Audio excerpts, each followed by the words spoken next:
You're watching the Entertainment for One podcast. Please like this video, share it, and also subscribe. Subscribe to the channel. There was an episode of The Cosby Show where Theo wanted, I think it was a sports car, or maybe it was just a regular car.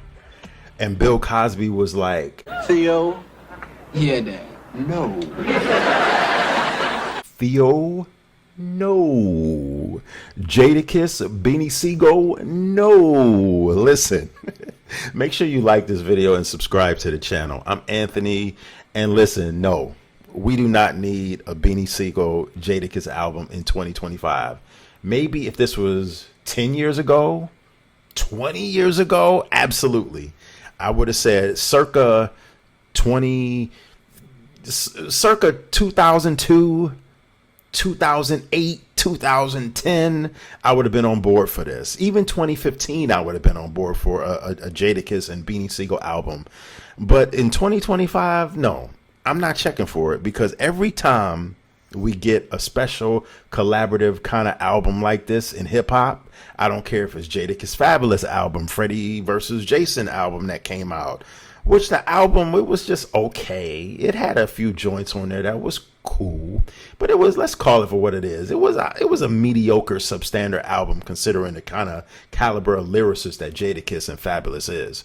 I'm not checking for this Beanie Sigel and Jadakiss album. When I first heard about this album a couple of weeks ago, shout out to my man Joe from DC, I was like, is this real? And now I'm seeing on social media it's starting to pick up steam, and it's starting to get traction that Beanie Sigel and Jadakiss is coming out with an album. And it seems like Beans has worked out the problems that he's had with his vocals through AI, which, a lot of people talk shit about AI and say that AI is a bad thing, which it can be and more than likely will be a bad thing. But just like any and everything, there's your positives and your negatives. And in this case, AI, through the help of AI, Beanie Sigel has resurrected his voice that he lost because he has a lung issue.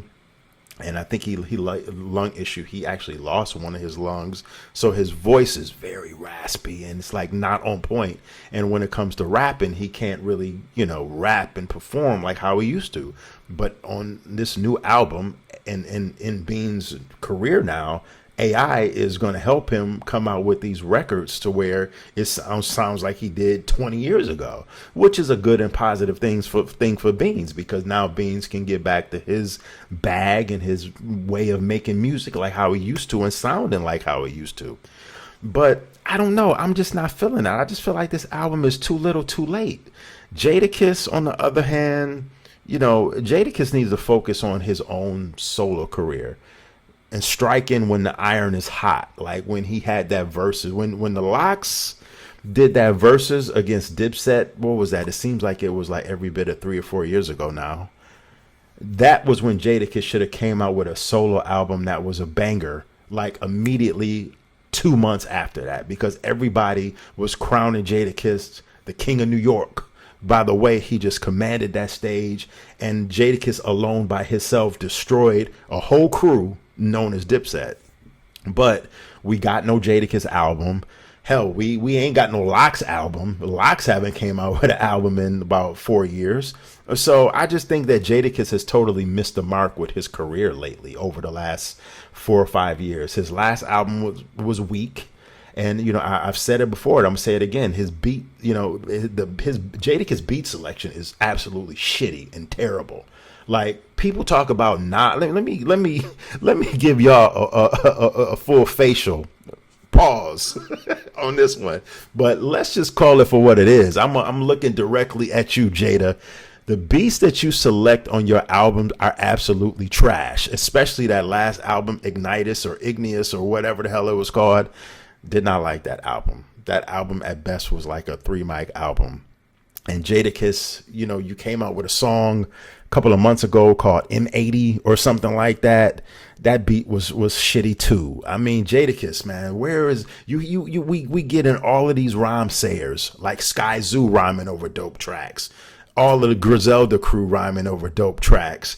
I mean, Ransom, who is like literally like the only guy, well, one of the only few that's really literally taken that torch of hip hop lyricism, especially in New York, and holding that torch high, you know, like I said, along with a few others.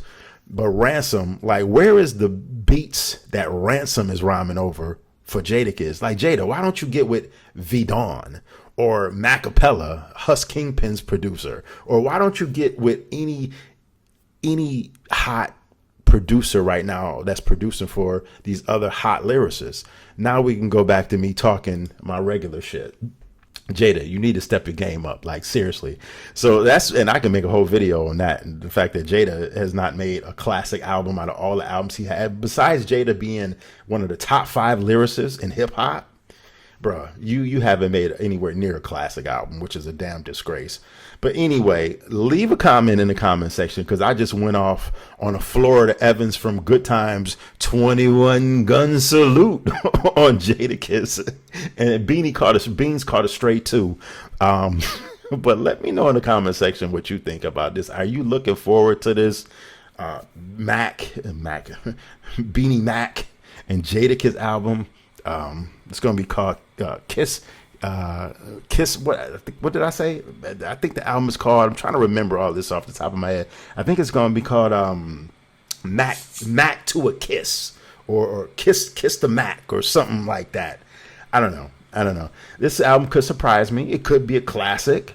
It could be a very, very dope album, but judging off of the last couple albums we've heard from both Jada and Beans, I think it's going to be okay. I think it's going to be all right, but the beats better be dope. And by the way, speaking of production, this album is going to be executive produced by Freeway.